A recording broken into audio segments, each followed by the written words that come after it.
Greetings. Greetings. Good luck, friend. So when you think free-to-play, one of the biggest games out there is World of Warcraft. I don't know if you guys have heard, but I know absolutely nothing about World of Warcraft. So I outsourced this and brought back somebody that you may remember from CGR Undertow. So without further ado, I'm turning this over to Amanda. Thank you, Jen, for that marvelous introduction. Now, I know we both sound kind of the same. You might be thinking this is still Amanda talking, but if you're confused about who is doing a review, check the description. I promise it'll be in there. Wait, who's Amanda? Am I Amanda? No, I think you're Jen. Okay, I'm Jen. Okay, I'm Amanda. So, welcome to CGRoverboard, or for today, known as the World of Azeroth. At the end of June, Blizzard announced that World of Warcraft will now be available free to play until you reach level 20. Why is this important? Because for the longest time, you were only given a few days to play before you had to purchase the game. Being able to download all this and play till you hit that level is just straight awesome. This game, being one of the largest MMORPGs to date, has been running for years, and the audience just keeps growing. There's so much in this game you experience, it almost feels never ending. Now, World of Warcraft was released in November of 2004, and the first expansion to come out was not released until 2007. So all the people who were there for Vanilla WoW, this is where the respect is given. For those of you who don't know what Vanilla WoW is, it simply just means the basics, before any expansion was added. Now, if you choose to purchase the full version of World of Warcraft, you're finally able to level from 1 to 60. In WoW, you're given the choice between two different factions. You have the Alliance and the Horde. Each has its own races to choose from. Now on Alliance, you have the lineup of humans, gnomes, night elves, and dwarfs. And on the Horde side, you have orcs, trolls, taurens, and the undead.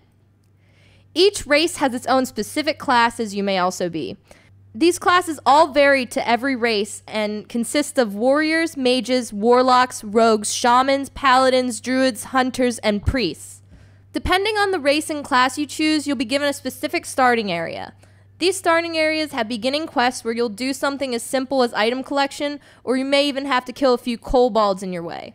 As you progress through the starting area, you will notice that there is more of a chance to free roam, and you can really choose where you want to level in these other areas, as long as they're safe to the specific level that you are at that time. Once you level your character high enough, dungeons become available. Now, a dungeon is a place where you go in with a group and fight various mobs and bosses for experience and loot. Usually in a dungeon, your group consists of different classes who can perform different tasks. More and more dungeons become available, and they also give you more loot and gear that your character may be able to wear, depending on what they are.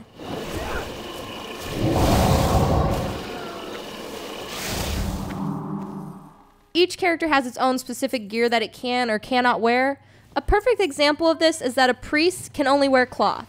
And usually you want to get something with spell power or whatever that stat is that is best to your class. Each class also has its own specs that you can be. This is found in your talent tree. For example, as a paladin, you can choose to be retribution, holy, or protection. Now each of these talent trees retains to what you want your job to be in a dungeon or raid. Now, what's raiding? See, raiding in WoW doesn't come really until level 60. Back when it was just World of Warcraft and no other expansions were out, this was probably the hardest things to do. Tons of my vanilla playing friends constantly complain, still to this day, of how hard it was back then just to get one piece of tier gear. And for those of you who also don't know what tier gear is, it's the armor that you're given in raids, and it's usually rolled off upon or handed out by a council of people in the guild you're in.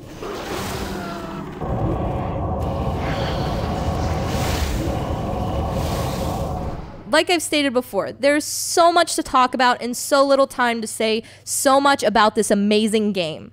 Take this game with extreme caution though, because with the up to 20 free play, addiction to this game across the world is probably increasing at a rapid rate.